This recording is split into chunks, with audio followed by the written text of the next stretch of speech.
Welcome to Atlantis TV. My name is Nuka Kinkarwam. With me in the studio here is Mr. Paddy Olofundayo. Paddy, you're welcome to Atlantis TV. Our topic this evening is very simple. What would you do, or what would be those priorities that you would concentrate on if you were made the Nigerian president today? Thank you, Mr. Moderator, for having me. That's a really important conversation to have at this junction in our country's life. The first thing a leader should do is support him or herself with very competent and dedicated people. So the very first priority is to find the team of Nigerians from all over the world, just like we do for our soccer teams. We don't care where they're from, we don't care what their religion is, we don't care what their ethnicity is, but we cheer them on when they do well on the field. So the very first thing, my very first concern is to look around, consult with Nigerians everywhere, and select the people that I believe have the interest of the country at heart. We know what the issues are. Government officials misbehaving, not doing what they're supposed to do, and all that. We will make sure that there is no impunity for bad behavior. We will hold people accountable, and we will make sure that these are sound, solid citizens of the country who will not want their names soiled. So that's the first thing. Then the second is to concentrate on the things that affect Nigerians, the average Nigerians. The cost of fuel is too high. People are making $30,000-$70,000 naira a month, but they can't afford to take transport to their jobs. Somebody earning... Sorry to cut in now. You say the cost of fuel is high, right? Given the market rate or the market pricing of fuel today, what would you do differently, maybe to bring down the price lower than what it is right now? But it just didn't happen to people from the sky. Government policies led us here. So I can remember when they said there was subsidy. They said there was abuse of subsidy, and we cannot go after the people that were abusing the subsidy. We just cut off the subsidy. The subsidy was in place to help the average Nigerian benefit from the wealth of the country.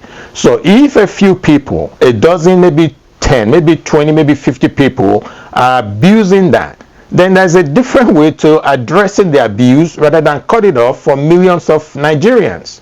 So if you cut off the benefit they're getting from the commonwealth of the country, and then you double or triple the price they're paying at the pump, they are suffering for something that they should not be held accountable for.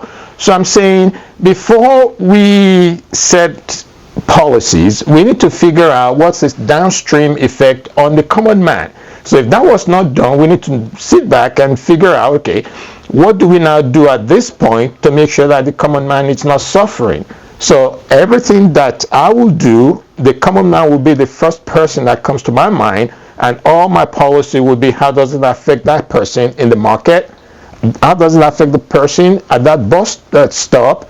And go from there. But if I do policy before I figure out how it's going to affect my people, then I'm setting myself up to fail. Yeah, thank you. So in addition to that, we will work on infrastructure. It's a shame that 60 plus years after independence, we still don't have reliable power. This is not happening in Rwanda. Rwanda had a huge genocide. They almost killed each other off the face of the planet. But after the war, they've gotten their act together. What's wrong with Nigeria? Why can't we have power? So we will look at it and talk about what the issues are where we cannot have sustainable, dependable power. I heard a lot about the power generation is too low for the size of the country. Okay, So what do we need to do? What investments do we need to put in place to increase power generation? So we need to know what our issues are and talk openly about them and figure out, okay, how do we shift resources? We do less of this to do more of this, because if you have that power infrastructure base, then all these industries that are relocating from Nigeria to Ghana or to other West African countries will not happen. Remember, every factory that's shut down and relocated is a loss of a lot of jobs. So we're talking about jobs, and we're not seeing how Cadbury, Nigerian breweries, I mean, you just name them. They're shifting to neighboring countries, and then we're importing finished goods from those neighboring countries. We have a lot of work to do. We need to just figure out what are the priorities. I'm saying infrastructure is one, manpower is one, leadership is one, and leadership is key, because leadership is going to drive everything else. People talk about corruption. We need some divine intervention in that case, because people joke about it and say the people there now, they're doing what they will do, but the next set of people are waiting to do the same thing. So we really do need. So that's the elephant in the room. That's why we need intervention of some gargantuan size. It's divine. It's more than religion. It's just something that would make man change his orientation, and by man I mean man and woman. That you are not in power to enrich yourself. It's not about you. And when you say orientation, are you referring to sexual orientation, or because people may tend to misread what you mean by man and woman changing orientation? Oh, I'm sorry. Nigerians changing orientation, changing the attitude that they have to take everything they can when it is their time. Which means if you're elected a minister and you've got 4 years, so you got 4 years to accumulate and steal and take everything you can before your term expires. Sorry, that orientation needs to manage the sexual orientation. You know, we're looking at two things now, right? So that's the reason I came in there.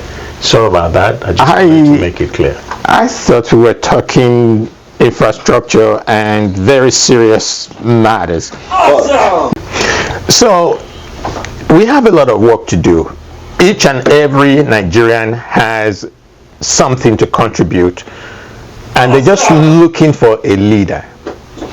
Nigeria will follow a leadership that is transparent, that is sincere, and that they can follow.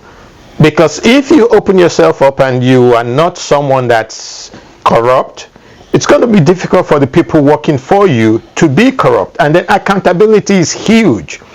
When you discipline, the first case you hear about of abuse of office in any way, include corruption in that if you want, include stealing, abuse of office, abuse of a common citizen because you are a member of Congress or you are a minister, abuse of any sort, a military uniform beating the common man, any kind of abuse of authority. If the president stands up, and I hope I would stand up and make sure that the common man is my focus at every point.